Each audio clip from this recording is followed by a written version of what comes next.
It was one of those crisp spring mornings in Boulder, Colorado, where the sun peeked out just enough to warm your skin without making you sweat. Canyon Ridge Park, nestled between the foothills and the quiet suburban blocks, was alive with the sound of children's laughter and the squeak of playground swings. Parents sipped coffee and chatted on benches, joggers looped around the walking paths, and toddlers ran barefoot through the soft grass. It was the kind of day that made you believe nothing could go wrong. That illusion shattered at exactly 10:42 a.m. Hannah Sullivan had brought her 2-year-old daughter, Lena, to the park after daycare. It had become part of their daily routine, the sacred hour of sunlight, slides and swings before lunch and nap time. Lena was a joyful little whirlwind in pink overalls and tiny light-up sneakers, her dark curls bouncing as she darted toward her favorite swing. She'd insisted on wearing her green frog t-shirt for the 3rd day in a row, and Hannah hadn't had the heart to say no. As Lena swung higher and squealed with glee, Hannah smiled and took a few photos with her phone, planning to send them to her parents later. Then just as she sat back down on a bench, she felt the unmistakable warm squish on her leg. Lena had soiled her diaper. Badly, Hannah sighed. The diaper bag was in the trunk of her car, about a 3-minute walk away at the far end of the park's main lot. She leaned down to Lena. "Sweetheart, let's go get changed, okay?" "No, swing," Lena shrieked, clutching the chains and arching her back. Hannah tried coaxing, bribing, even counting to 3. Lena wasn't budging. Other parents were beginning to glance over. Just then, a woman on a nearby bench stood up and approached. "She's adorable," the woman said with a warm smile. "I'm Nora. I'm a preschool teacher. My son's over there on the jungle gym. I can keep an eye on her for a minute if you need to grab something. I've handled more diaper emergencies than I can count." Hannah hesitated. The woman looked trustworthy, well-groomed, confident, with a calming presence. And her own son, a boy of around 6 or 7, was in full view nearby, hanging from monkey bars. Everything about Nora seemed normal, reassuring. It'll just take a couple of minutes, Hannah thought. She gave Lena a quick kiss on the forehead and turned to Nora. "Are you sure? I'll be really quick." "Absolutely," Nora said. "We moms have to stick together." Hannah walked briskly toward the parking lot, never once imagining that in the next 3 minutes her entire life would unravel. When she returned, the swing was empty. Her stomach dropped. At first she thought Lena might have followed the boy to the slide, but she wasn't there. The merry-go-round? Nothing. She scanned the park. No sign of Nora, no sign of Lena. Her legs carried her faster now, calling out Lena's name. She checked the restrooms, the walking path. Behind the bushes, she screamed for help, drawing the attention of other parents and the nearest park ranger. But it was too late. Lena was gone. Within 15 minutes, Boulder PD officers were on site. Crime scene tape went up. Questions began. Witnesses gave shaky, contradicting statements. Some said they saw a woman with a child near the restrooms. Others claimed to have seen a silver SUV leaving the parking lot unusually fast. But nothing was certain. What followed were the most excruciating hours of Hannah's life. Endless interviews, being asked the same questions over and over. What did the woman look like? What color was her hair? Did she mention a last name? Did she seem nervous? Calm? Did she touch Lena? Was there anything unusual? The worst part? Hannah didn't remember enough. She couldn't even recall if the woman had a wedding ring, and with each hour that passed, hope seemed to shrink. By the end of the first day, The case had escalated to the Missing Persons Unit, and that's when Detective Jack Rayner was called. Jack Rayner was not your average detective. He didn't raise his voice or pound tables. His style was quieter, more surgical. He believed in the psychology of crime, in reading people's faces as carefully as he read their words. He had a calm that made people talk, even when they didn't mean to. Rayner met with Hannah that evening in a small, windowless room at the Boulder Police Department. She looked shattered, eyes red and puffy, voice hoarse from retelling the same story. Clutching a slightly crumpled photo of Lena, she relayed again the events of that morning in painful detail. Jack listened, took notes, asked a few new questions that no one had thought to ask. What kind of shoes was Nora wearing? Was her son carrying anything? Did she say where she was from? Hannah tried to remember, each question making her feel more guilty for having trusted a stranger. But Jack never shamed her. He simply nodded, eyes steady, and reassured her with a single line. "You're not the first parent to make a judgment call. You won't be the last." Outside the interview room, Jack gathered his team. "I want a full canvas of every inch of that park. Trash cans, restrooms, tree lines. Pull surveillance from nearby businesses, traffic cams.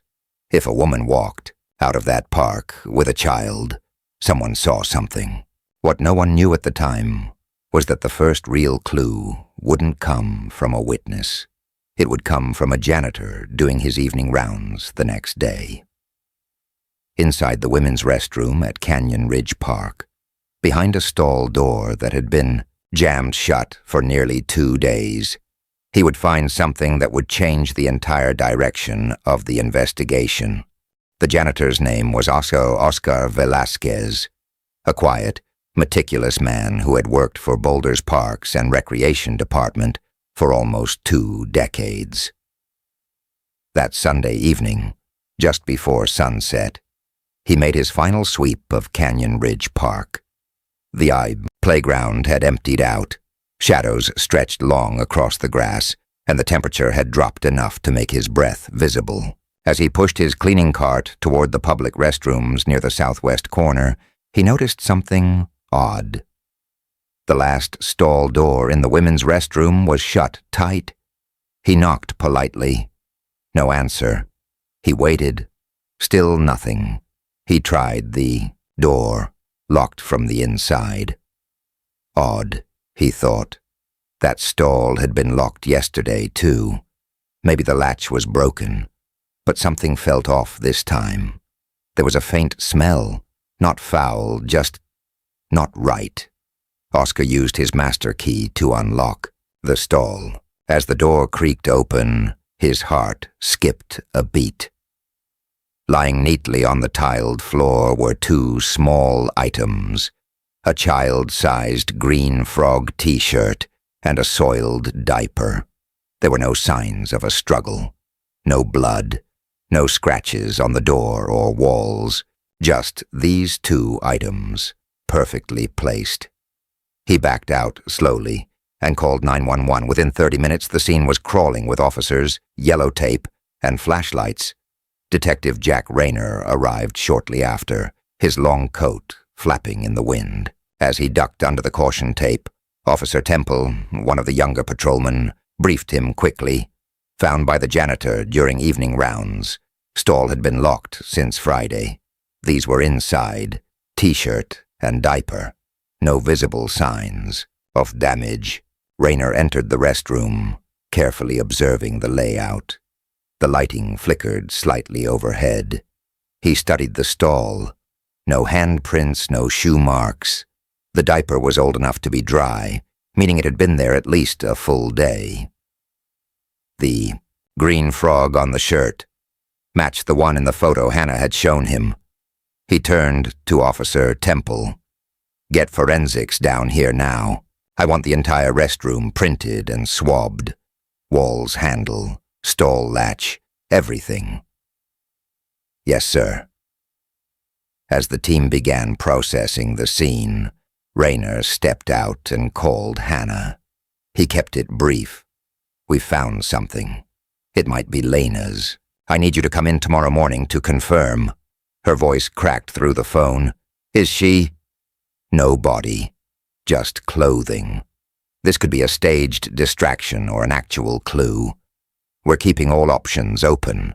At 7 the next morning, Hannah sat in the evidence review room, hands trembling as Officer Chen, the forensic lead, presented the items in a sealed bag. Hannah's breath caught in her throat as she looked at the shirt. That's Lena's, she whispered, tears welling in her eyes. She was wearing it when I left her. The confirmation hit the entire department like a wave. This wasn't just a missing child case anymore. It was now officially classified as an abduction. Jack Rayner gathered his core team that morning in the conference room. He stood before a whiteboard filled with timelines, maps, and surveillance stills from surrounding intersections. This is what we know, he began, his voice low and firm. The child, Lena Sullivan, was last seen at 10:42 a.m. Friday morning under the supervision of a woman named Nora, assumed alias. Description: mid-30s, light brown hair, average height, slight accent. She claimed to be a preschool teacher. Witnesses corroborate her presence but give inconsistent descriptions of her clothing. He paused and pointed at the timeline. At 10:49, Lena is reported missing. The mother, Hannah Sullivan, returns to find both her child and Nora gone. By 11:03, officers arrive on the scene. No credible sightings from playground footage. Our cameras are outdated and low resolution. Rayner then gestured to a map of the park. Yesterday, a janitor discovered Lena's shirt and a soiled diaper inside a locked stall. No signs of forced entry. Preliminary forensics suggest the items were placed deliberately. The stall latch shows no signs of malfunction. Most critically, we found no child-sized fingerprints inside the stall. Murmurs spread among the detectives. That implies Lena wasn't inside? Asked Officer Patel. Correct, said Rayner. It appears someone planted the evidence to confuse or redirect us. He tapped on a photo pulled from nearby traffic cam footage. It showed a silver Toyota SUV driving east on Canyon Road at Ayansvedasto, approximately 10:53 a.m. Closest thing we've got to a lead, he said. Witness says a woman fitting Nora's description left the park, walking with a child and a boy, possibly her son. They got into a vehicle and drove off. This frame shows a partial plate, C7L something, already sent to DMV for cross-referencing. Officer Chen raised her hand. There's something else. We found a single adult fingerprint on the stall latch that doesn't match the janitor or park staff. We're running it through AFIS now. Rayner nodded. Good. Make that a priority. Whoever that woman is, we need a name. Outside the conference room, Hannah waited in a private area of the station, her nerves frayed and her coffee untouched. When Rayner joined her, his face was calm but purposeful. Hannah, we've identified a possible vehicle. We believe the woman left with your daughter in a silver Toyota. Do you know anyone who drives a vehicle like that? She shook her head, brow furrowed. No, but... She paused. My ex, Nate. He's been distant since the divorce. They denied him unsupervised visitation. He was furious. Does he have access to a Toyota? I don't think so, she said. But he travels a lot. Has connections in California. He could have borrowed one. Rayner's eyes sharpened. Could he have hired someone? Hannah's breath caught. He's manipulative. I wouldn't put it past him. Back in the forensic lab, the fingerprint came back. Match. Nora Kessler. Alias. Used by Marisa Keene, 34, of Santa Rosa, California. known for short-term jobs in daycare centers and preschools. No prior criminal record, but a flagged CPS investigation 2 years earlier involving neglect. Raynor took the printout and returned to Hannah. We have a name. Marissa Keene. She's the woman who took Lena. Who is she? Hannah asked, voice cracking. A woman who's done this before, but never gone this far. Raynor leaned forward, his tone turning urgent. Hannah, do you know any properties your ex-husband Nate has access to? Cottages, cabins, rentals, anything remote? Hannah thought hard. There's a friend's cabin Nate used to take. Hunting trips near Nederland. It's secluded, not even on GPS. He used to brag that it was off the grid. That's our next lead. By the end of the day, a tactical unit was already planning an approach. A drone team was sent to scan the wooded area around the cabin. If Lena was there, they'd find her. But time was running out. The pieces were coming together, but so was a sense of dread. Raynor had seen this pattern before, and he knew abductors who plan well are also good at vanishing. He needed to move fast, because the difference between 72 hours and 96 could mean everything. Detective Jack Raynor had seen desperation wear many faces in his career, but nothing quite like the one staring back at him in Hannah Sullivan's eyes. The more layers he peeled back, the more this case screamed premeditation. This wasn't a moment of impulse. It was a campaign, a calculated maneuver to sever a child from her mother. It was nearly midnight when the Bureau's cybercrime team located a paper trail linking Nate Sullivan, Hannah's ex-husband, to Marissa Keene, the woman who abducted Lena. Jack stood silently in front of the whiteboard in the war room, now cluttered with maps, photos, and a spiderweb of red yarn connecting people, places, and timelines. In the corner was a faded photo of Lena, bright-eyed in her frog t-shirt, staring back like a quiet reminder of why they couldn't afford mistakes. Marissa and Nate met on an online parenting forum. Officer Patel reported. She posed as a struggling single mother. He offered her a job first, then something more. Messages recovered from Marissa's deleted emails show Nate promising her a new start, a family. Classic grooming, Raynor muttered. Not just her. He manipulated both her and the narrative. Patel continued. And there's more. They used burner phones to communicate, registered under fake names. But we've triangulated recent calls from Nate's number to towers near Nederland, Colorado, exactly where Hannah said that off-the-grid cabin might be. That was all Raynor needed. Get a chopper. Wake the Nederland sheriff. We move now. Nederland, Colorado, a secluded pine-shrouded town tucked into the foothills of the Rockies. Snow still hugged the edges of the winding dirt roads, even though spring had begun its thaw. The cabin in question sat at the end of a private, unpaved drive, flanked by trees so dense even moonlight struggled to cut through.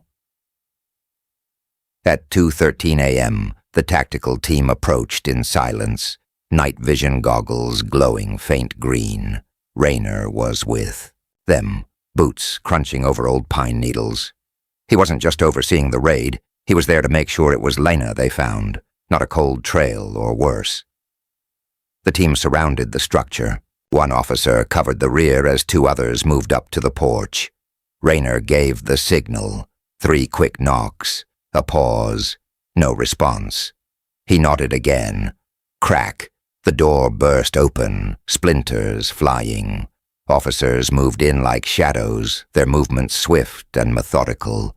Raynor followed, sweeping the hallway with his flashlight. The cabin was sparsely furnished. Old couch, dishes in the sink, a few toys on the floor. A juice box lay tipped over near a coloring book. Rayner's heart thumped.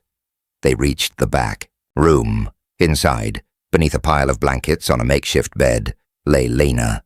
She stirred groggily, her small voice barely audible. "Mama?" Rayner stepped forward slowly, crouching beside her. "You're okay, sweetheart. We're here to take you home." Her eyes fluttered open fully, her gaze confused but trusting. They had her. "She's safe," he said into the radio, barely able to keep the relief from cracking his voice. "Repeat. Lena Sullivan is safe." In the cabin's kitchen, Marisa sat cuffed at the table, her eyes red and puffy, mascara streaks carved down her cheeks. She didn't resist the arrest. In fact, she almost seemed relieved. She needed someone who would care for her, she said softly as Rayner entered the room. Nate said Hannah was unstable, that Lena was afraid of her. "Don't mistake manipulation for truth," Rayner replied coldly. "You didn't rescue a child. You kidnapped her." Marisa lowered her eyes. "I thought I was helping. And where's Nate?" he demanded. She looked up again, slow and hollow. "He left 3 hours ago. Said he was going to meet someone in Denver. He has fake IDs, plane tickets. Said he'd come back for us when it was all clear." Rayner's jaw tightened. "He's not coming back for anyone." Back in Boulder, Hannah was waiting at the station. Her foot tapped relentlessly against the floor, her fingers nervously twisting the same loose thread in her sweater over and over. When Rayner entered, Lena in his arms, time seemed to pause. "Mama!" Lena cried, reaching out. Hannah nearly collapsed as she pulled her daughter into her arms, sobs racking her chest. She held her close, whispering apologies and promises in a loop. Rayner gave them a moment before stepping forward. "She's safe. No physical harm. A little dehydrated, disoriented, but otherwise okay." Hannah looked up, tears still streaming. "I don't know how to thank you." "Just take care of her," he said. "That's all that matters." The following morning, Rayner stood at the Boulder precinct, coffee in hand, watching news reports break across the nation. Child recovered in Colorado abduction. Hero detective tracks missing toddler. But he ignored them all. He was already focused on the next task. Nate Sullivan was still out there, and Rayner didn't let loose ends stay loose for long. While Hannah held her daughter through the early hours of the morning, feeling the soft rise and fall of Lena's chest, Detective Jack Rayner had no such luxury.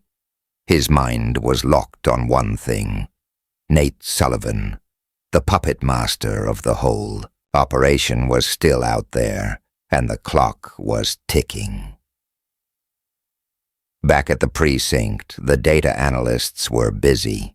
Marisa Keene's confiscated phone had been cracked just hours earlier. What it revealed was damning. Photos of Lena sleeping in the cabin, a digital boarding pass to Calgary in Nate's name, a Google Maps search history showing routes from Boulder to obscure airfields in Colorado, and even some just across the border in New Mexico. But the real break came from something small, an email draft never sent. In it, Nate had written a message to someone under the alias Ridgehawk.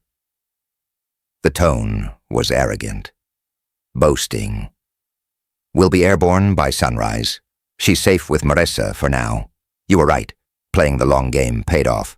Attached was a screenshot of fake birth certificates and travel papers. Jack Rayner stood over the analyst's shoulder, his mouth a thin line. "Get me Denver International Airport, now." He grabbed his coat and was already dialing as he walked out the door. Denver International Airport, 6:07 a.m. The terminal buzzed with early morning flights. Businessmen in suits, bleary-eyed parents with screaming toddlers, and backpackers queued for their gates. Among them stood Nate Sullivan, blending in perfectly, trim beard, neutral clothes, nothing flashy, just another forgettable man in line. In his carry-on were 4 forged passports, 2 adults, 2 children, all branded with Canadian emblems, all perfect to the untrained eye. He clutched a paper coffee cup in one hand, his phone in the other, pretending to scroll social media while keeping a close eye on gate C-23. He checked his watch. 7:05, departure to Calgary. 15 minutes. He had made it. But what Nate didn't know, what he couldn't have predicted, was that Jack Rayner had already contacted TSA, flagged every gate in Terminal C, and was on his way through security with 2 federal agents at his side. By the time Nate stepped up to the gate with his boarding pass and ID in hand, the gate attendant hesitated. She looked at the ID, then at her computer screen, then back at Nate. "Is there a problem?" he asked, his voice even, casual. "Just one moment," she said with a smile that didn't quite reach her eyes. "Routine verification." She tapped, a silent code, onto her keyboard. Seconds later, 2 TSA agents approached. "Sir, we're going to need you to come with us." Nate's heart kicked into overdrive. "Why? What's this about?" "Just routine, sir. Please come quietly." But Nate didn't do quietly. He dropped his coffee and bolted. The terminal exploded with shouts. A woman screamed. Someone ducked behind a row of seats, but Rayner was already sprinting. Years of field experience kicked in. He vaulted over a luggage cart or chased Nate through Gate C's hallway, dodging a confused crowd of passengers. "Stop! Nate Sullivan, you're under arrest." Nate veered right toward a service corridor, his breath ragged. He burst through a door and sprinted past baggage conveyors. He could see daylight through the emergency exit at the far end. 30 more feet. 20. 10. A hard tackle hit him from behind like a truck. Rayner slammed Nate to the ground, cuffed him in seconds. "You had a plan," Rayner said, panting, tightening the cuffs. "But you forgot one thing." Nate spat blood and dirt. "What?" Rayner stood and yanked him up. "You're not smarter than the people protecting your daughter." Back in Boulder, Hannah sat with Lena in her pediatrician's office while doctors confirmed what Rayner had promised. No injuries, no signs of physical trauma, but the psychological evaluation was just beginning. She wakes up crying. Hannah whispered to the doctor, her eyes rimmed red, and says she's scared Marisa will come back. She asks me if I'm still her mom. The doctor gave her a compassionate look. It'll take time, but she's young. Kids are resilient. Hannah didn't feel resilient.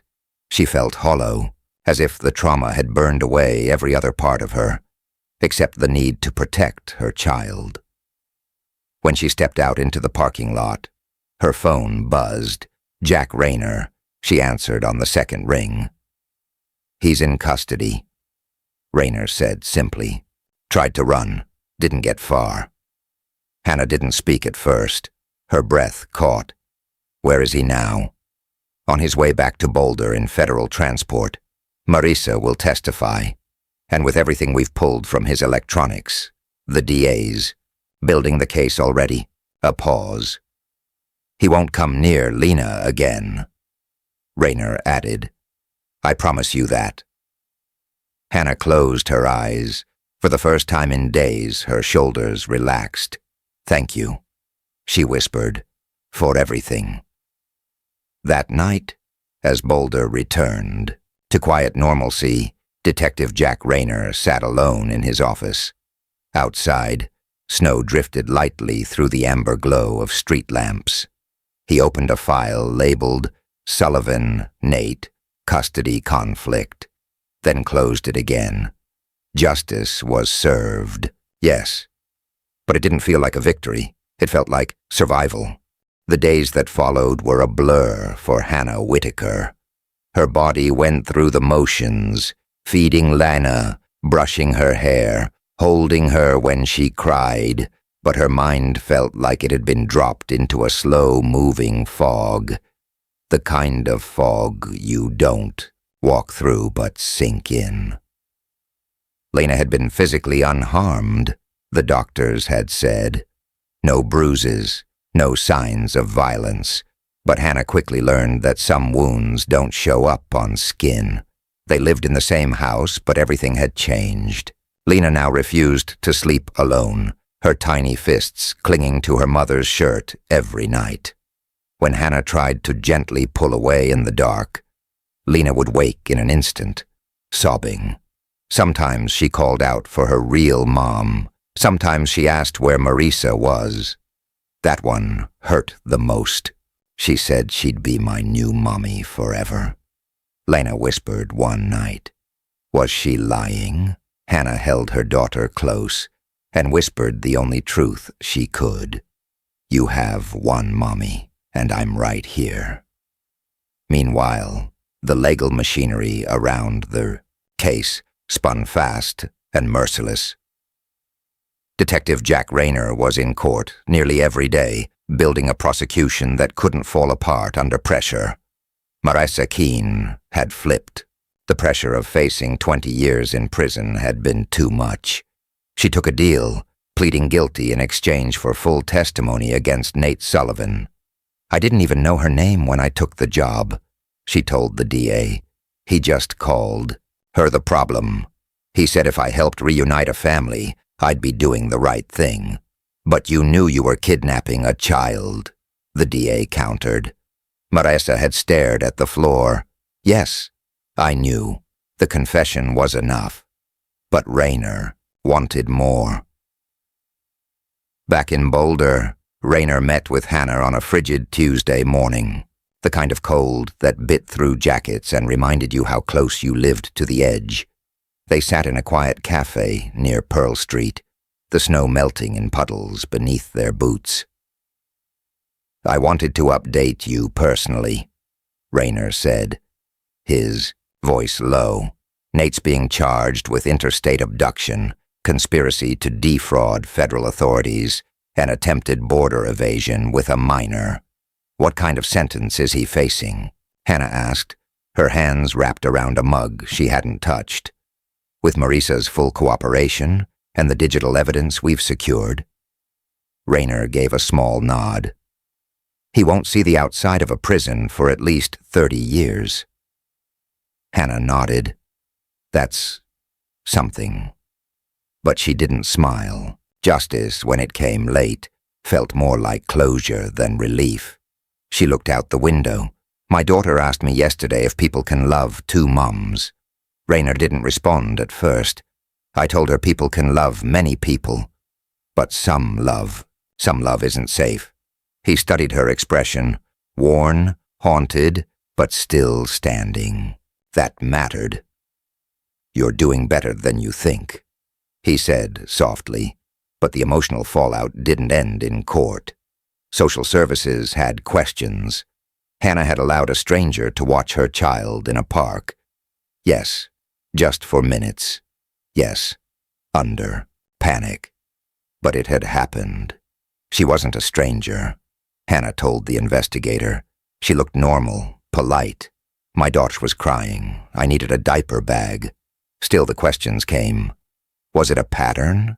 Could she prove it was a one-time lapse? Could she show she'd taken steps to ensure it wouldn't happen again? I made a mistake, Hannah admitted, but I won't make it again. In the end, her honesty saved her, but the shame lingered, like smoke after a fire. Then came the trial, not for Hannah, but for the world to watch. The People ver Nathaniel Sullivan drew national coverage. A successful tech entrepreneur, college-educated, father of a 6-year-old son from another marriage, who tried to abduct his daughter and flee the country. The media devoured it. Parental alienation or criminal abduction. Father's rights versus mother's safety. Man of the year or monster in disguise. They paraded Nate's past like a costume catalog, a scholarship to Stanford, a TED Talk on digital ethics, divorce papers sealed for privacy, a previous restraining order from his ex-wife, dismissed due to lack of evidence, but the jury saw what mattered, the lies, the planning, the cruelty. They saw a man who believed the world owed him control, and when it didn't cooperate, he tried to take it back, one forged passport at a time. He was found guilty on all counts. After the verdict, Raynor caught up with Hannah outside the courtroom. The cold sun reflected off the courthouse steps. "It's over," he said. "Is it?" she asked, and he understood. Legal endings don't always mean emotional ones. That night, Hannah found Lena sitting by her bedroom window, watching snowflakes drift under the streetlight. "Mommy?" she asked, without turning. "Yes, baby." "Will he come back someday?" Hannah sat beside her and pulled the child into her lap.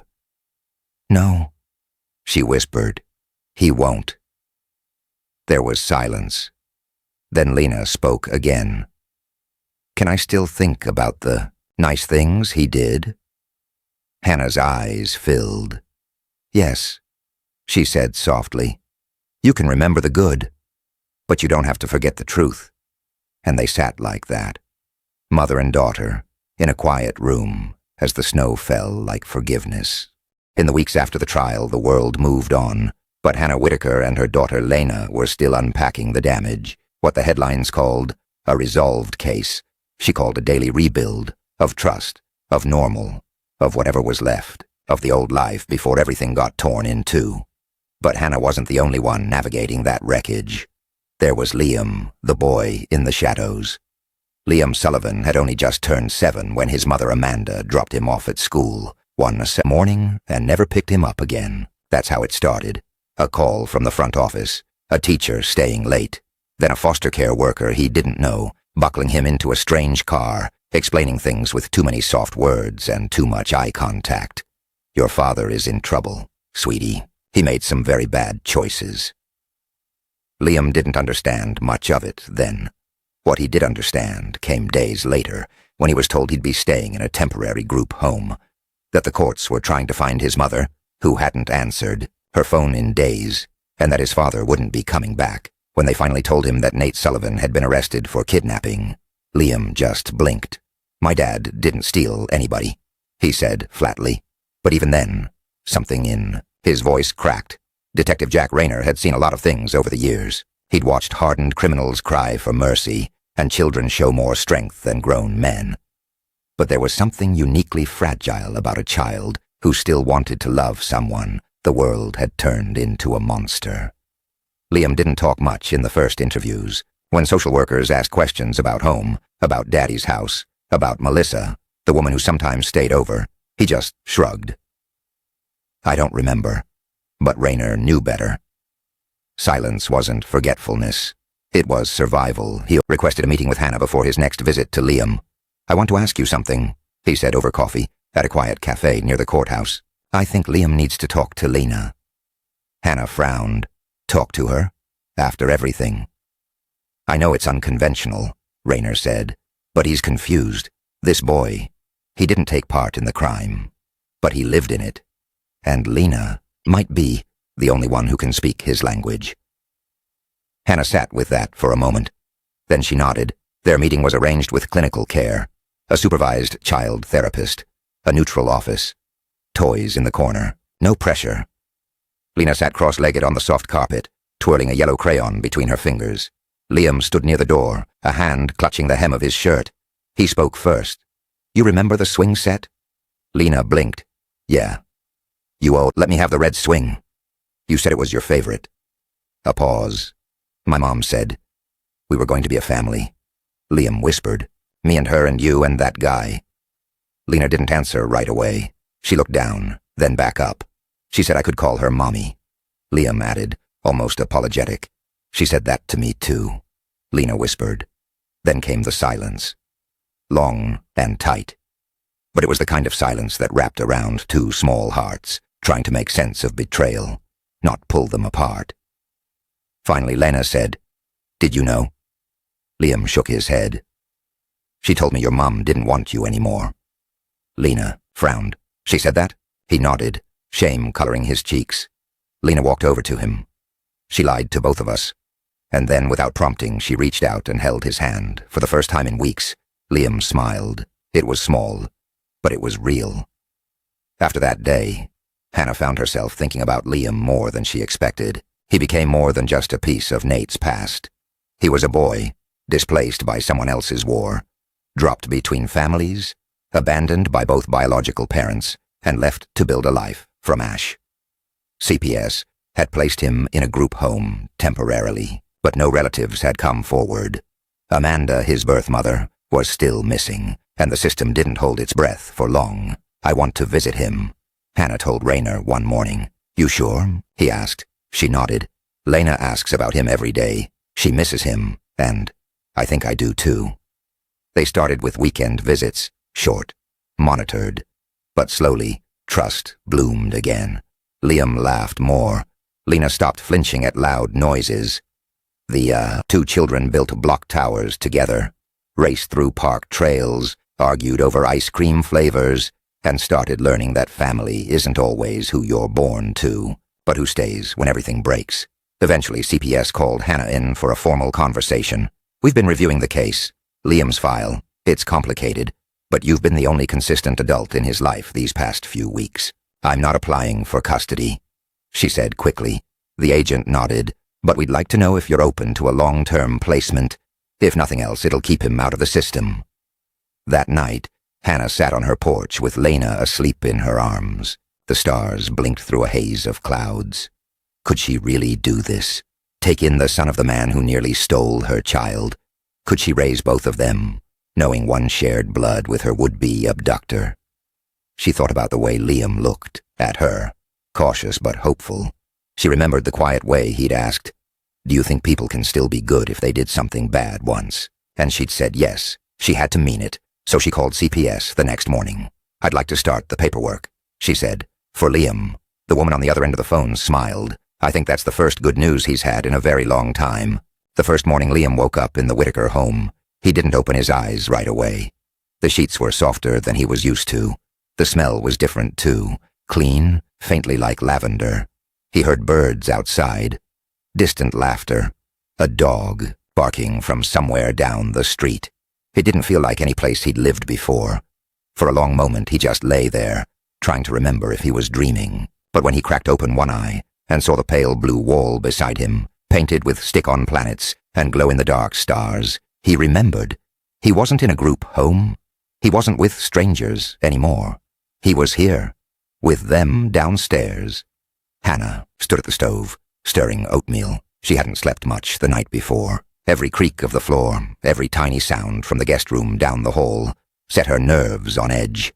It wasn't fear exactly. It was responsibility, the unspoken pressure of being enough. She had gone through hell to get Lena back. Now she was choosing to bring another child into that healing space. A child who reminded her, visibly and emotionally, of everything she and Lena had barely survived. Was she doing the right thing? Before she could spiral too far, she heard footsteps on the stairs. Soft, hesitant. She turned. Liam stood at the bottom, holding a plush dinosaur under one arm. His eyes flicked around the kitchen like he was still unsure he belonged here. Morning, Hannah said with a gentle smile. Oatmeal okay? Liam nodded slowly. I like the smell. Good. We've got brown sugar and blueberries. You want both? Yeah, please. She reached for a bowl and tried not to let the weight of the moment show on her face.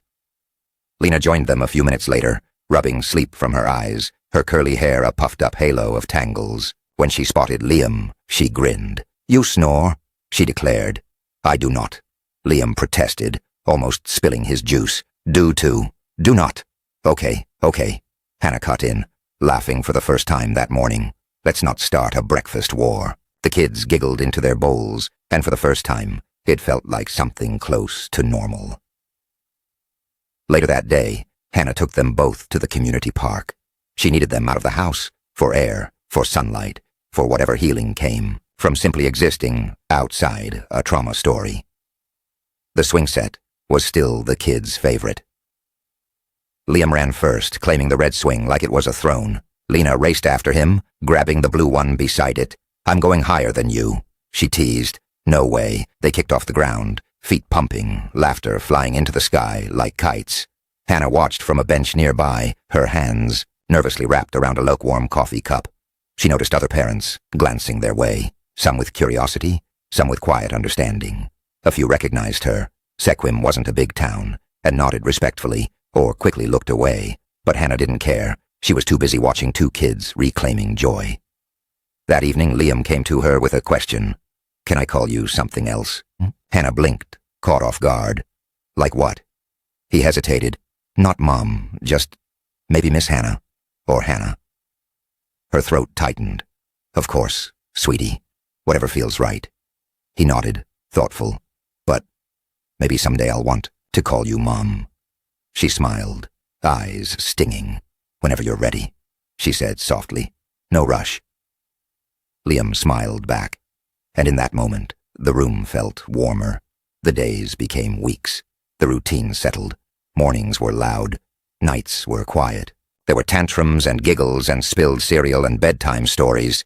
And there were still shadows, too. Nightmares, especially for Liam, who would sometimes wake up crying softly, saying he dreamt he'd been left again. Hannah never asked him to explain. She just sat by his bed, held his hand, and reminded him, you're safe here. You're home. Sometimes that was enough. Sometimes he just needed the silence that followed. Then came the night of the thunderstorm. Lena had fallen asleep quickly, undisturbed by the noise, but Liam stood in the hallway, his eyes wide with panic at each rumble. He hated storms. Come here, Hannah said, motioning him to the couch. We'll wait it out together. He curled up beside her. The plush dinosaur clutched tightly to his chest. Do you ever get scared? He asked. All the time, Hannah said honestly. I was terrified the whole time Lena was missing. I still am, sometimes. Liam looked up at her. You don't seem scared. That's the trick, she smiled. Being scared doesn't mean you stop showing up. It just means you're human. He seemed to think about that for a long time. Then in the quiet that followed the next clap of thunder, he whispered, I'm glad you showed up for me. Hannah's heart broke and mended at the same time. I'm glad you let me. By the end of the month, Liam's caseworker scheduled a follow-up visit. Legal forms would need signatures. Psychological assessments would continue, but everyone could see the transformation. Liam was smiling more, sleeping better, laughing without flinching. Even his school had called to report his improvement. It's like he knows he has a net now, his teacher had said. He's willing to take risks again. That night, Liam brought home a drawing. Him, Lena, Hannah, and a house with a swing set in the backyard. Above it, in blocky blue letters, he'd written, My family. Hannah hung it on the fridge, not because it made everything okay, but because it reminded her of what could still grow in broken soil. The courtroom felt colder than any police station, hospital, or foster care office Hannah had ever set foot in. It was a gray Tuesday morning, the kind of overcast day where the sun couldn't make up its mind. Rain tapped against the windows in soft, irregular rhythms. Hannah sat on the left side of the courtroom bench, hands folded in her lap, trying not to squeeze too tightly. Lena sat beside her, swinging her feet in shiny black shoes. She wore the yellow sweater she'd picked out herself. Hannah had braided her hair that morning, even though Lena kept fidgeting with the ends. On the other side of the courtroom sat David Langford, the man who had once been Lena's father, and who had tried to erase Hannah from their daughters. Life with a fake passport and a ferry ticket out of the country. He didn't look like the man from the police reports anymore. He looked smaller, like someone who'd been peeled back layer by layer until nothing impressive remained. Next to him sat his attorney, whispering now and then. David didn't respond. He just stared straight ahead, jaw locked, face unreadable. The judge called the session to order. Everyone stood. Everyone sat. The courtroom clerk began listing off the case details. Charges filed, timeline established, witnesses named. Then came the victim impact statements. Hannah stood slowly, the paper in her hand, trembling slightly. She hadn't planned to read from it, had told herself she could speak from the heart. But when she opened her mouth, no words came. So she looked down at the page and let her voice guide her through. "My daughter," she began, "was taken from a playground in the middle of the afternoon, not by a stranger with a mask or a weapon, but by people who smiled, who pretended to care." She looked up then, locking eyes with David. "One of those people was you." David didn't blink. "You used your access as her father not to love or protect her, but to orchestrate an abduction. You worked with someone who wasn't her family. You lied. You forged documents. You endangered her life, and you didn't care." Her voice caught, but she pushed through. She cried every night for a week after we brought her home. She still checks the locks before bed. She draws pictures of people leaving. I've spent months trying to convince her she's safe again, that no one will ever take her from me. A pause. But the truth is, I can't promise her that. Not anymore. You took that away from us. You took her sense of security, and mine. She folded the paper. But here's what you didn't take. Her spirit, her joy, her ability to laugh again. You didn't take her family from her, no matter how hard you tried, because she's still here. And she's still mine. She sat down. The courtroom was quiet. Even the judge took a moment before speaking again. Later, when the sentencing was read aloud, 7 years without parole for David Langford, with an additional 5 years suspended for conspiracy and document fraud. Hannah didn't cheer. She didn't cry either. She simply exhaled, long breath she hadn't realized she'd been holding for months. Melissa Crane's case was handled separately. Her attorney pushed for leniency, cited her cooperation, her clean record, her mental state. Hannah had agreed to speak privately with the prosecutor, told them what Melissa had said in the interview room, the remorse, the way she handed over temporary custody of her son without a fight. It didn't change the fact that Melissa had kidnapped a child, but it shaped what came next. Melissa was sentenced to 4 years, with eligibility for parole in 18 months. A condition of her release would include psychological evaluation and a no-contact order with Lena. When Hannah heard the ruling, her reaction surprised even herself. She felt relief, not satisfaction, not vengeance, just relief. That evening, back home, Lena asked a question at the dinner table. "Is Daddy going to jail forever?" Hannah paused, setting down her fork. "No," she said gently. "Not forever, but for a long time." Lena thought about that. Then, "Will I still remember him when I'm older?" Hannah nodded. "You might." "Will I have to?" There was no right answer to that, so Hannah said the only thing she could. "You get to decide what you carry." Lena seemed to accept that. Then she turned to Liam, who had been listening quietly the whole time. "My real dad was really bad," she told him. "I know," Liam said. "My mom made bad choices, too." They looked at each other for a moment, then went back to eating mashed potatoes like it was just any Tuesday night. Weeks passed. Then months. The case slowly faded from headlines. People stopped whispering in grocery store aisles. The neighborhood grew quieter. Schools reopened. Lena had her 6th birthday party at the park. She asked for a dinosaur cake and for Liam to be in charge of the games. Tyler, no longer just Melissa's boy in Hannah's mind, stood tall that day as the unofficial host. He helped organize sack races. He sang louder than anyone when they brought out the cake. He made Lena laugh until she snorted juice out of her nose. Hannah watched it all unfold with a heart that felt full for the first time in a long while. That night, as she tucked both kids into bed, Lena asked if she could sleep with the nightlight on. "Of course," Hannah said. "And can Tyler stay in my room tonight?" Hannah hesitated, but Tyler spoke up first from across the hall. "Only if I get to be the dragon and you're the knight." Lena giggled. "Deal." Hannah smiled, turning on the soft light in the corner. The storm outside had passed. Inside this house, the darkness no longer had the final word. 6 weeks had passed since the trial ended. The air had shifted inside Hannah's home, not in dramatic ways, but in small, steady transformations, the kind that happened not through declarations, but through daily routines. Morning cereal shared between 2 children, side-by-side drawings taped to the fridge, a quiet understanding that the house was no longer home to just a mother and daughter, but to a new kind of family. Still, not everything had settled. Tyler had begun to ask more questions. At first they were small and scattered. Can boys wear yellow too? Why do dogs always sniff each other's butts? But then, one morning, as Hannah packed their lunches, he paused mid-bite over his banana and asked, "Was my mom evil?" The question froze her in place. She turned slowly. "Why, do you ask that?" He shrugged, looking down. "Lena said bad guys go to jail, and my mom's in jail. So, does that mean she's bad?" Hannah crouched to his level. "Tyler, do you think your mom is evil?" He hesitated. "She lied. She said we were going to be a family. She said Lena was going to be my sister forever. But we didn't stay together. We got taken away." His voice cracked at the edges. She broke her promise. Hannah gently reached for his hands. "Your mom made a very big mistake. A mistake that hurt people.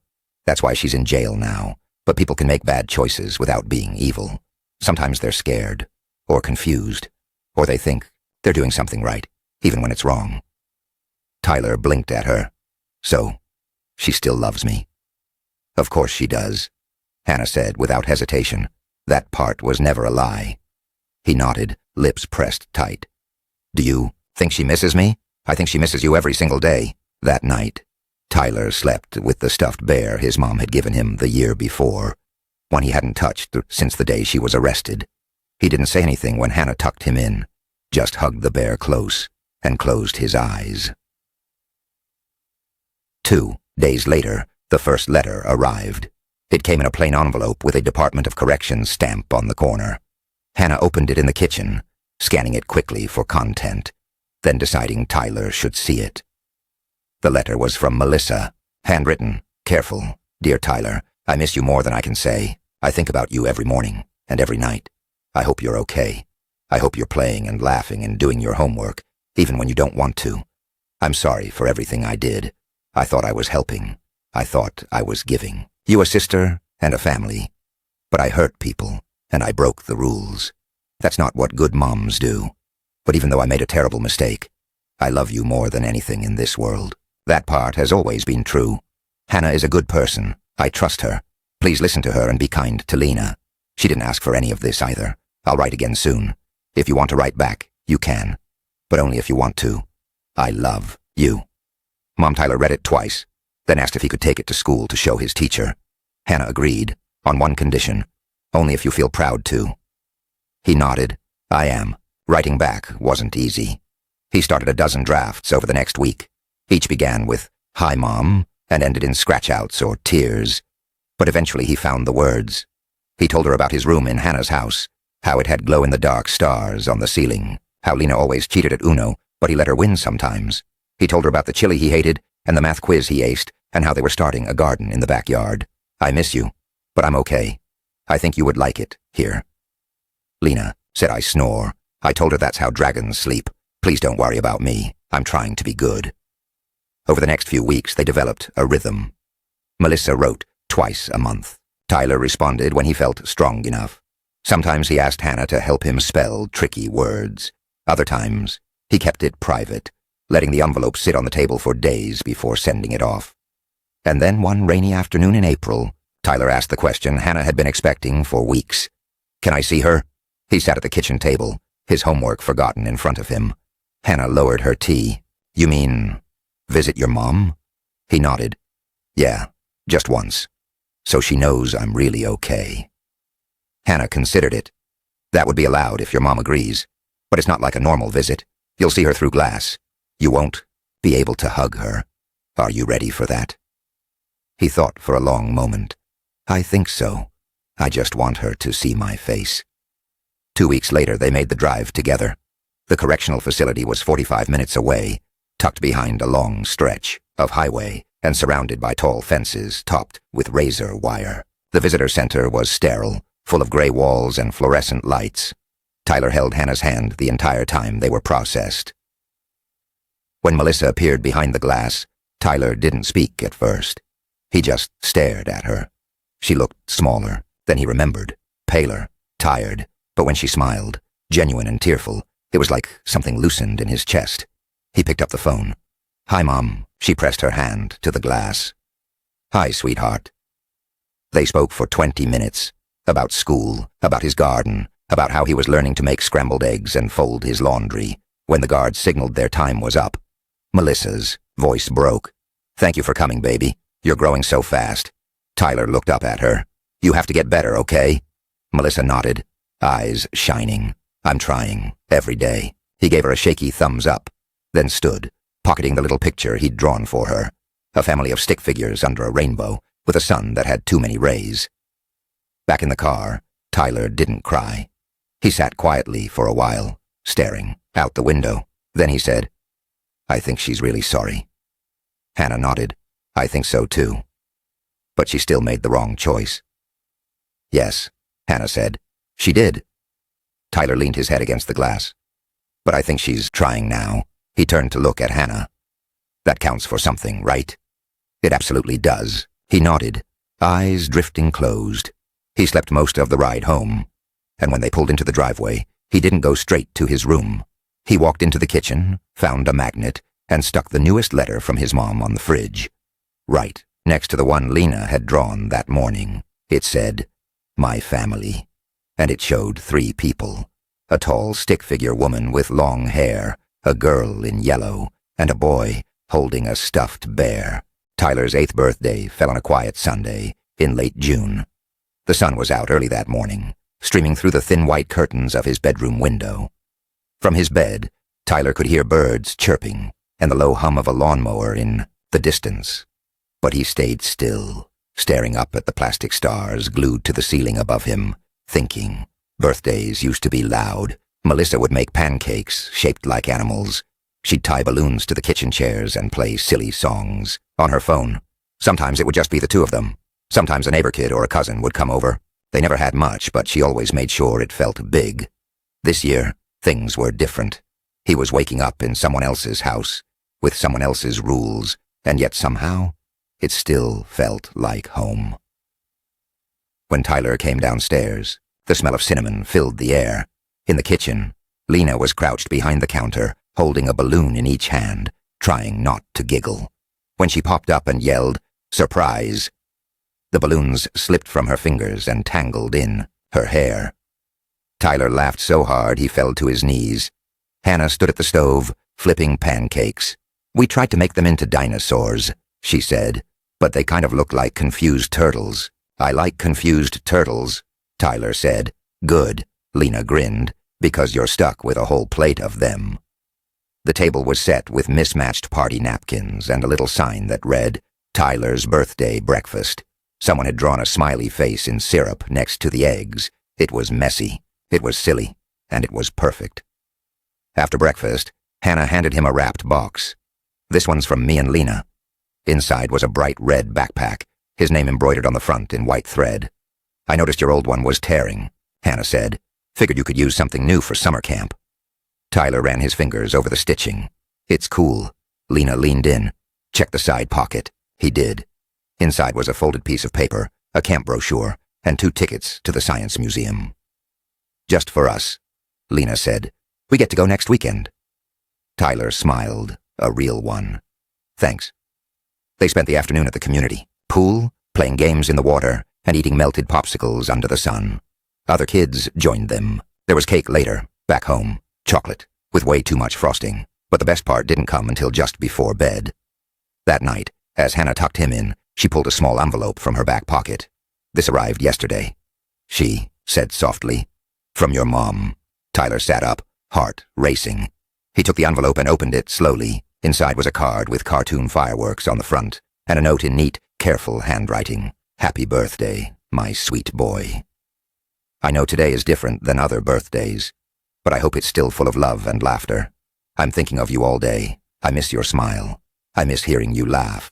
But more than anything, I hope you're happy. I made you a promise once, that you'd have a sister and a family. I broke that promise in the worst way, but maybe in a different way, the universe kept it for me. Be kind, stay curious, and keep being the amazing kid you are. I love you always. Mom. Tyler didn't say anything for a long moment. Then, do you think she knew we were going to the pool? Hannah smiled. She might have guessed. He tucked the letter into his nightstand, drawer next to the others, then lay back, hugging the new backpack close. I'm glad she remembered. He whispered. She always will. Hannah replied. The next day, Tyler asked if he could send a thank you letter. He wrote it after dinner, sitting at the kitchen table with his tongue poking out of the corner of his mouth. Lena leaned over his shoulder, offering advice on word choice and doodling tiny suns in the margins. When it was done, he showed it to Hannah. Dear Mom, thank you for the birthday card. I had cake and went swimming and got a backpack. It's red, like my old one, but better. I missed you. I still wish you were here sometimes, but I think I'm going to be okay. And maybe that's part of your promise, too. Love. Hannah read the letter twice. She didn't say much, just hugged him close and said she was proud of him. Weeks passed. Summer moved forward. The garden in the backyard flourished, mostly thanks to Tyler's obsession with watering the tomato plants every morning at 7 a.m. The science museum trip came and went, complete with a near-disastrous moment when Lena almost broke a robotic arm display. Tyler called it the best Saturday ever, and in between it all, the letters kept coming. Sometimes Melissa wrote about books she was reading in the prison library. Sometimes she just shared memories. Little things like the time Tyler had named a squirrel Captain Fluffbutt in the 4th grade. Tyler never missed a reply, even on hard days, especially on hard days. One night in mid-July, after a long day of hiking, Tyler asked Hannah a question. Do you think my mom will ever get out? Hannah didn't answer right away.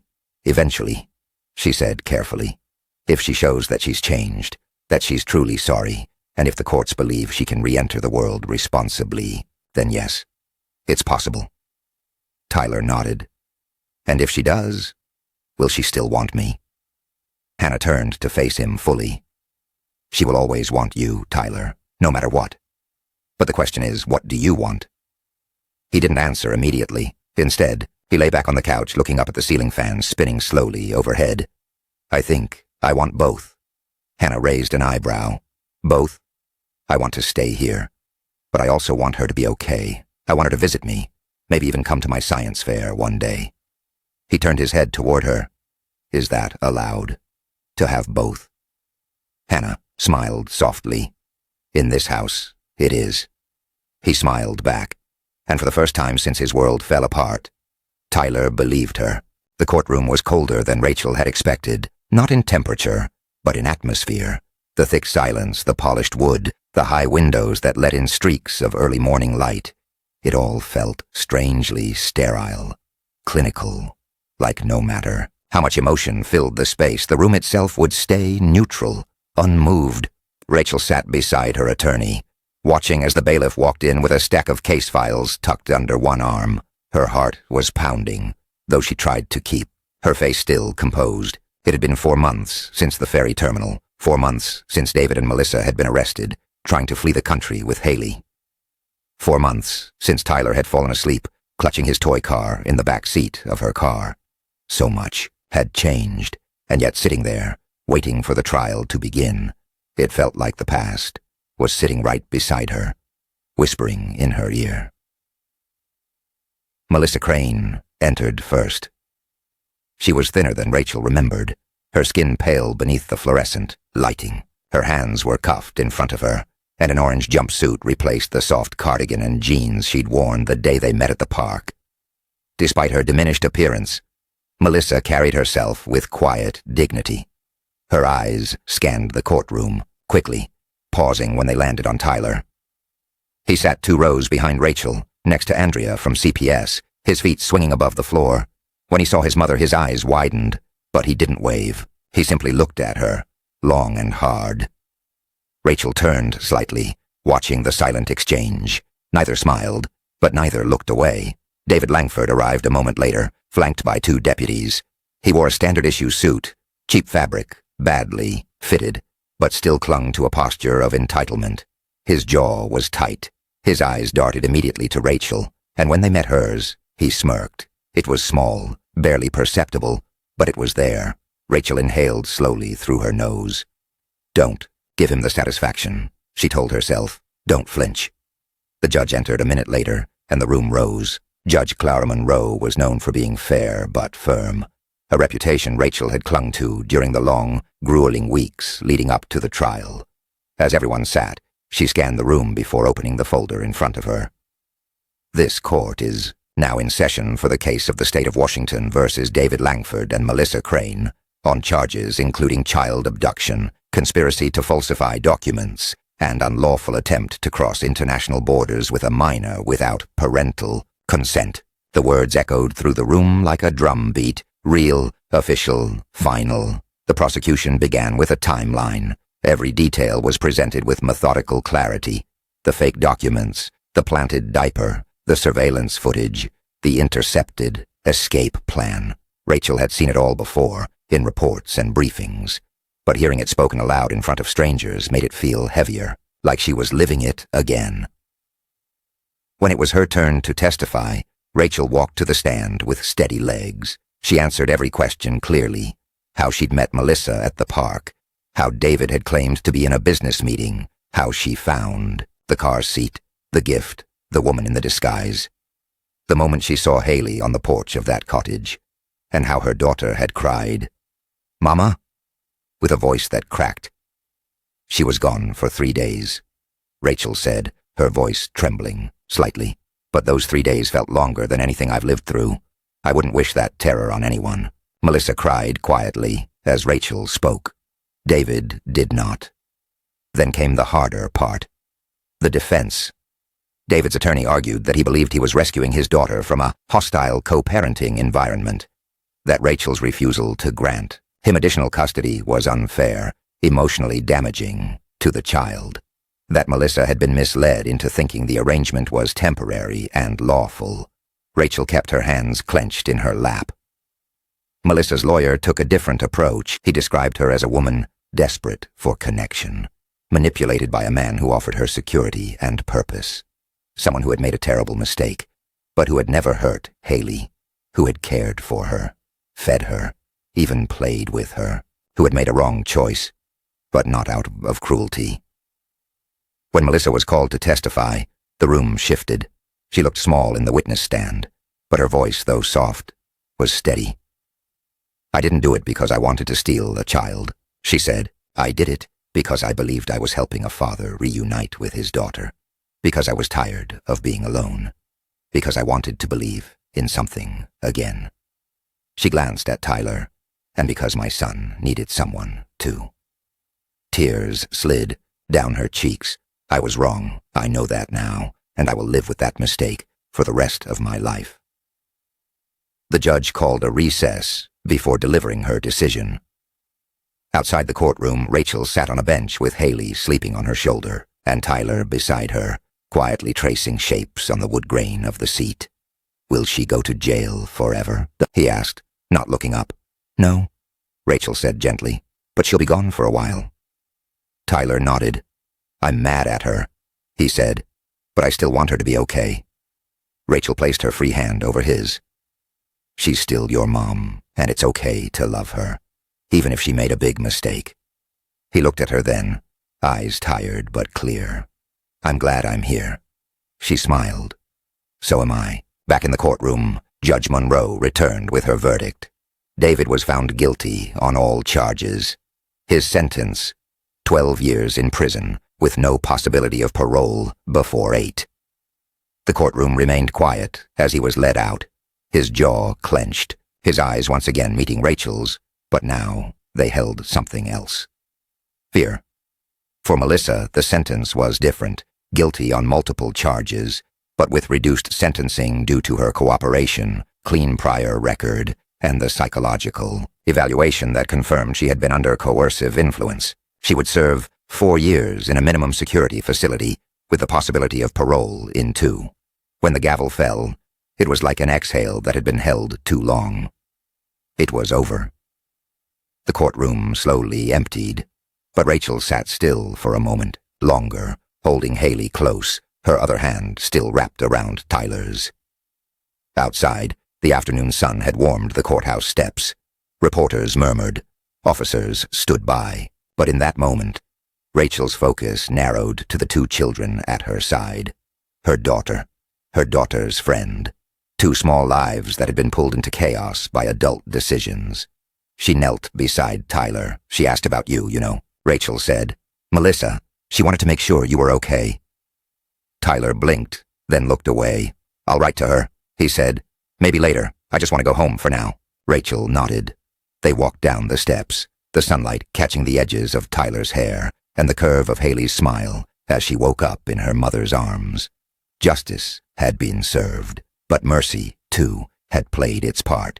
And in that fragile balance, something like healing had begun. It started with the small things, like the way Haley clung to Rachel's leg when they returned home, refusing to let go even to use the bathroom, or how she'd flinch when the doorbell rang.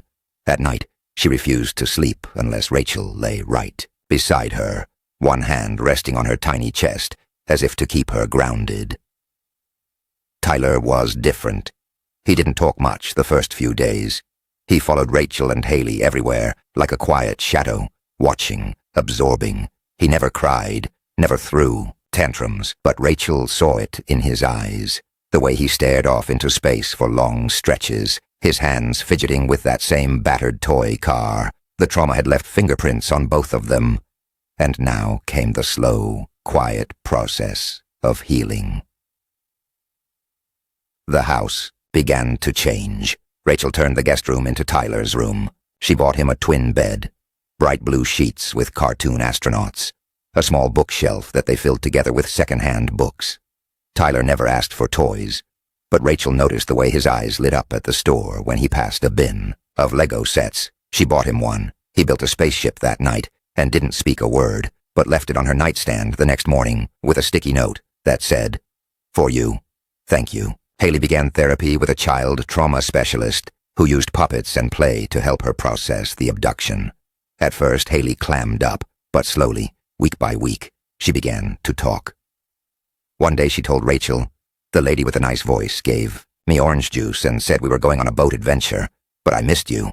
My tummy said you weren't there." Rachel hugged her tightly and cried in the hallway afterward. Rachel started therapy too. At first it was just for Haley, but the psychologist, Dr. Alvarez, had gently asked her, "Who's helping you?" And that question stayed in her head for days. She hadn't realized how deep her own wounds ran. The guilt, the fear, the sleepless nights, the flashbacks of the park, the constant question that whispered when the house was quiet.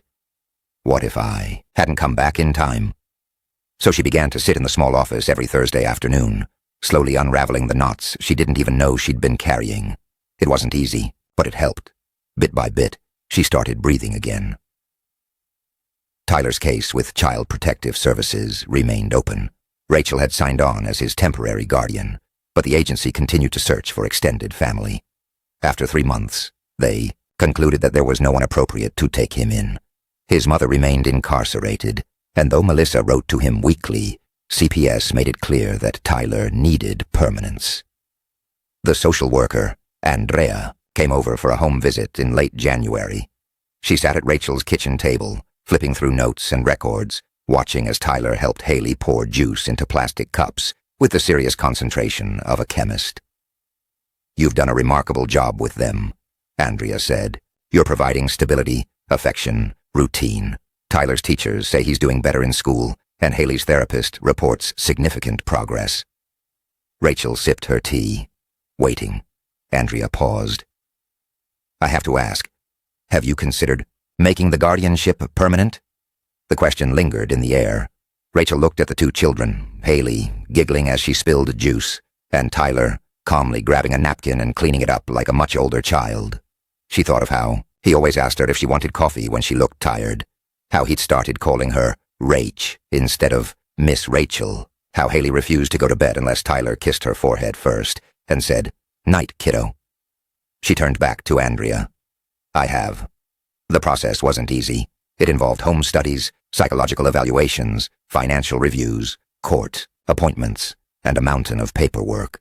Rachel took time off work to make it happen. She met with Melissa again, this time over a secure video call from the prison, and asked if she'd be willing to sign a consent form relinquishing parental rights. Melissa looked older, sadder, but when she heard Tyler's name, her face lit up. "Does he miss me?" she asked. Rachel nodded. "He does, but he's doing well." Melissa took a shaky breath. "Is he happy?" "Yes. He's safe. He's loved." A long pause followed. Then Melissa whispered, "I'll sign the papers."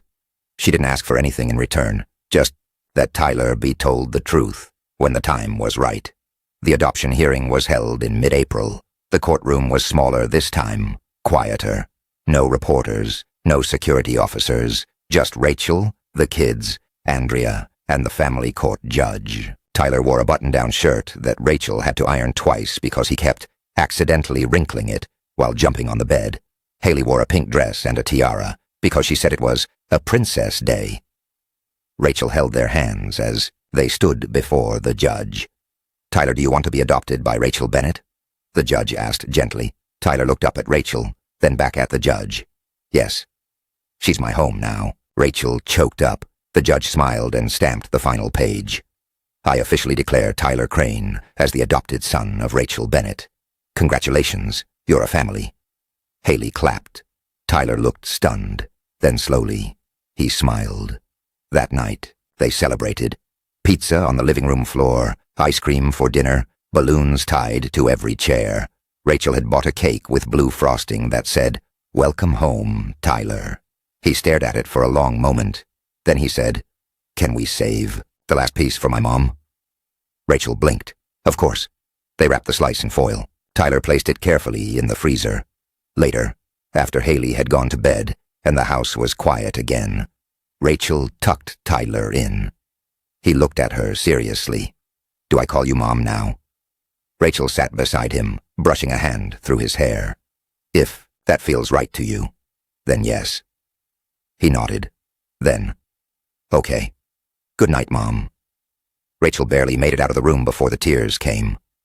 The days began to stretch longer, warmer. Haley started sleeping alone again.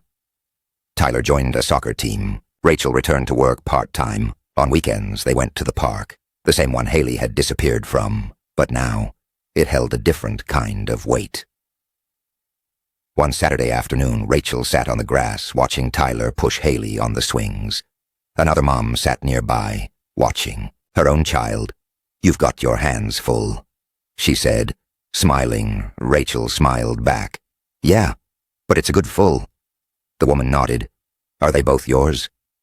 Rachel looked at Haley, laughing under the blue sky. Tyler, his arms stretched wide like airplane wings. She thought of all they'd been through. The trauma, the trial, the long nights, the quiet breakthroughs. And then she answered, "Yes, they're both mine." The letter arrived on a quiet Tuesday morning in late May. Rachel found it in the mailbox between a grocery flyer and a water bill. An unassuming white envelope, her name written in careful, looping cursive. No return address, no markings. But she knew instantly who it was from. Melissa Crane. She stood on the porch for a full minute, envelope in hand, uncertain whether to open it. She had thought about Melissa often in the months since the trial. Her soft voice, her misplaced maternal instinct, the way she had clung to David's promises like a drowning woman. But most of all, she thought of the boy Melissa had left behind, the boy now asleep under rocket ship sheets in the second bedroom of her home. Rachel finally stepped inside, made herself a cup of tea, and sat at the kitchen table. She broke the seal with steady hands and unfolded the single sheet of paper. The writing was neat, almost too neat, like someone trying desperately to hold it together. "Dear Rachel, I hope this letter finds you and the children well. I still can't bring myself to say, 'your children,' even though I know it's true now. I know I gave up the right to be Tyler's mother the moment I agreed to David's plan. But that doesn't mean I've stopped thinking about him, or about Haley. There isn't a moment in this place when I don't replay what I did. The park, the lie about being a teacher, the juice boxes. Every time I see the gray walls of my cell, I remember the look on Haley's face when I told her mommy was coming later. I thought I was being kind. I thought I was giving her time to adjust. I was wrong. I've been in counseling here. The prison offers group therapy for mothers who've lost custody. Some days it helps. Some days I just sit there and cry. But one thing I keep returning to is something you said to me. About every child deserving love, no matter what their parents have done. You showed me mercy. Real mercy. And I don't think I'll ever be able to repay that. Rachel paused, reading. The words are rippling across her like a chill. She had expected guilt, maybe even apologies, but she hadn't expected this raw clarity. The letter wasn't asking for redemption. It was a confession, a thank you, a goodbye. She continued reading. Tyler, if he asks, please tell him I love him. I know I have no right to his affection now, but I don't want him to think I vanished because I didn't. Kare, I vanished because I was selfish and scared, and I let someone use those weaknesses to manipulate me. David has been sentenced. I know you already know this, but I want to say it anyway. I testified against him. I told the court everything. The fake documents, the fairy plan, the drugs in the fruit pouch. I couldn't undo what I'd done to you, but I could make sure he never hurt anyone else. He still blames you, by the way. Even now he says you turned Tyler into a tool to punish him, that you manipulated the whole custody process to humiliate him. But I know the truth now. He was never interested in being a father. He was interested in control, over you, over Haley, over me. Rachel's hands trembled slightly as she held the paper. David's sentencing had come a month ago, 28 years without parole. Melissa had received a lighter sentence, 7 years, with the possibility of parole in 4 due to her cooperation and lack of criminal history. The media had quieted down, the headlines replaced by newer scandals. But for Rachel and the kids, the aftermath lingered in ways the public would never see. She continued, I hear they're calling you a hero. The woman who saved her child, who took in the boy left behind. Maybe you are, but I don't think you see yourself that way. That's okay. The best people rarely do. I don't expect you to write back. I don't even know if you'll read this, but if you do, please tell Tyler I said thank you for being my son, even if only for a little while, and tell Haley that I'm sorry for everything. With regret and respect, Melissa Rachel folded the letter slowly, as if closing a chapter. There were tears in her eyes, but not the kind she had cried in the courtroom. These weren't from rage or grief or fear. These were the complicated tears that came from compassion, the ones that said, I understand. I forgive you. I still hurt, but I understand. She didn't tell the children about the letter right away. Not yet. But that night, as Tyler helped her set the table, he looked up and asked, Do you think my mom still remembers me? Rachel kneeled beside him and placed a gentle hand on his shoulder. I know she does, she said. He thought about that for a moment. Do you think she's sorry? Rachel nodded. Yes, I think she's very sorry. He nodded once and went back to arranging forks. He didn't ask for more. But later, as he climbed into bed, he whispered, Tell her I remember her too. The next morning, Rachel did something unexpected. She sat at the same kitchen table, pulled out a fresh sheet of paper, and began to write. Dear Melissa, Tyler asked about you last night. And for the first time since the whole nightmare began, Rachel allowed herself to imagine that maybe, just maybe, something good could grow from the wreckage. A bridge, a thread, a healing for them, for the kids, for herself. 6 months had passed. The days had grown longer. The trees around Sequim bloomed again, and life, somehow, had moved forward. Rachel Bennett now woke up each morning to the thundering footsteps of 2 children instead of 1. Tyler, 7 and full of opinions, had slowly but surely become a part of the household. His toothbrush sat beside Haley's in the bathroom, his school shoes lined up neatly next to hers at the front door. Their drawings filled the refrigerator, stick figures holding hands, messy rainbow scribbles labeled Me and Haley in blocky letters. And in the small sun-filled guest room that had once been used only for visitors, Tyler slept each night, with his arms wrapped around his stuffed toy car, the same one he'd carried the night his world collapsed. Rachel had expected the adjustment to be chaotic, and it was.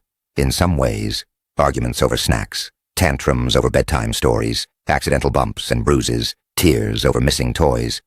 But it was also filled with unexpected laughter, shared inside jokes, pillow forts, 2 sets of giggles echoing through the hallway. Most importantly, it was filled with healing, but healing wasn't a straight line.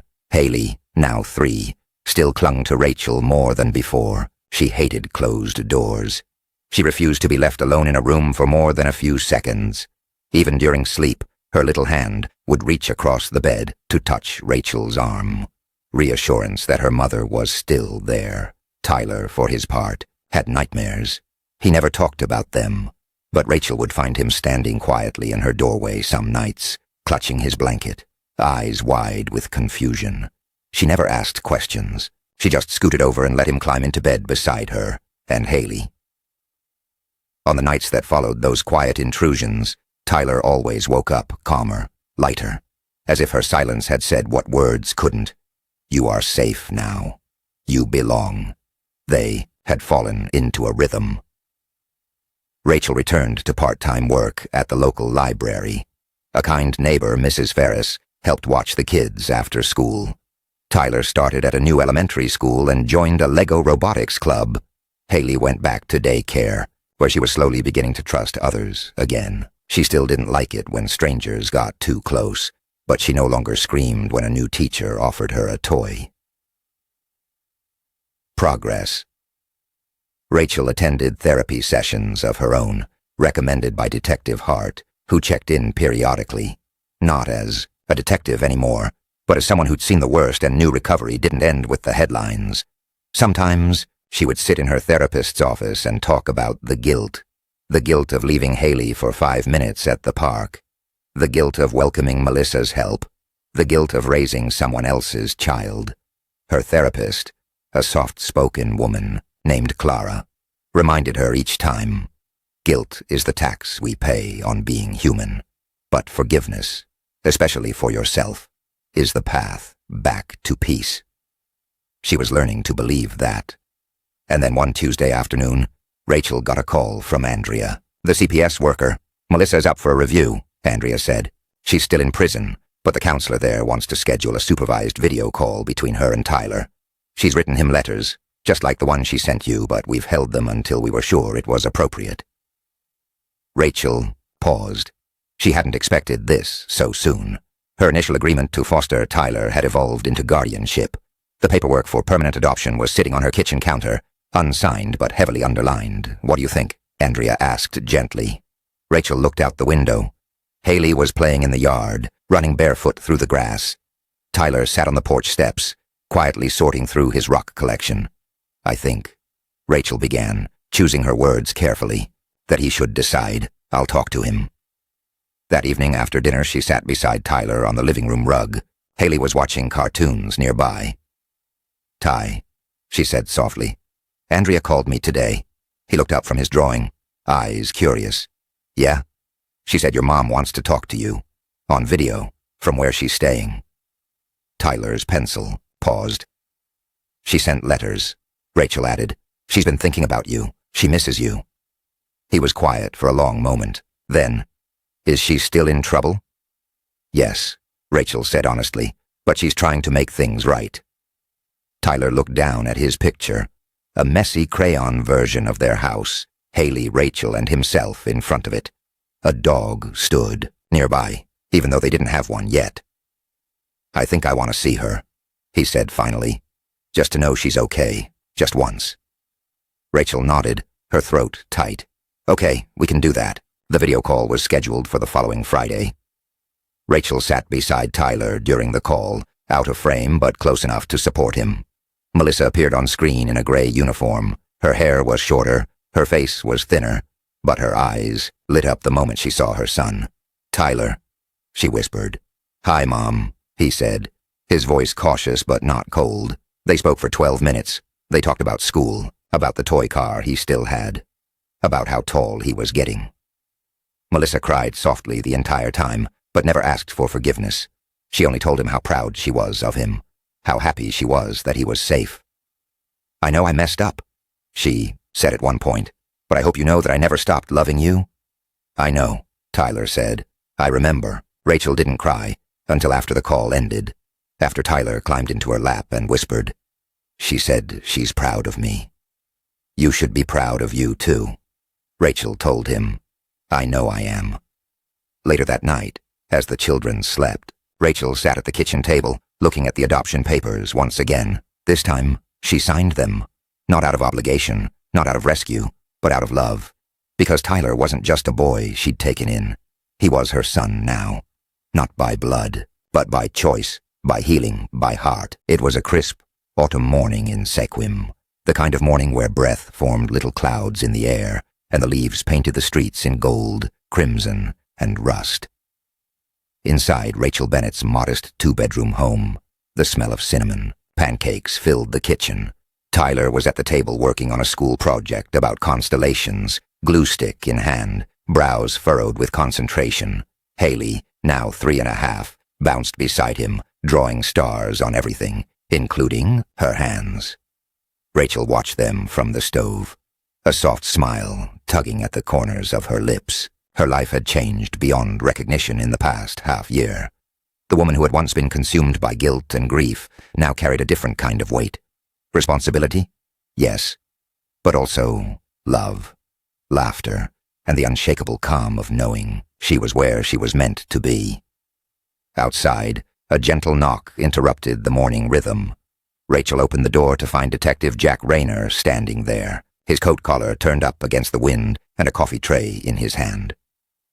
I brought the good stuff, he said with a wry smile, from that pretentious new place with the hand-stamped cups. Rachel stepped aside, letting him in. You didn't have to, but thank you. We ran out of cream this morning and Haley staged a protest. As if on cue, Haley peeked around the corner, eyes lighting up. Detective Rayner.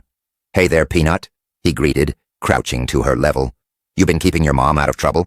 Haley nodded solemnly, holding up a sticky, glitter-covered hand. I made the stars. Of course you did, he said.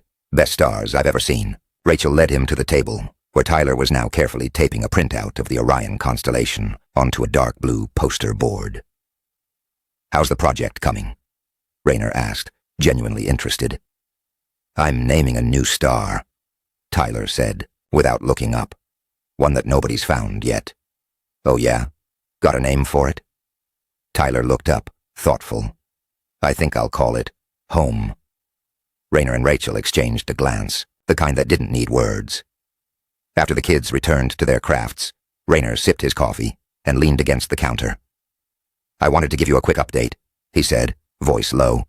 David's trial has a date now, early December. He's being charged with conspiracy to commit kidnapping, falsifying documents, and obstruction. Melissa's plea agreement was accepted. She'll serve 5 years, with parole eligibility after 3.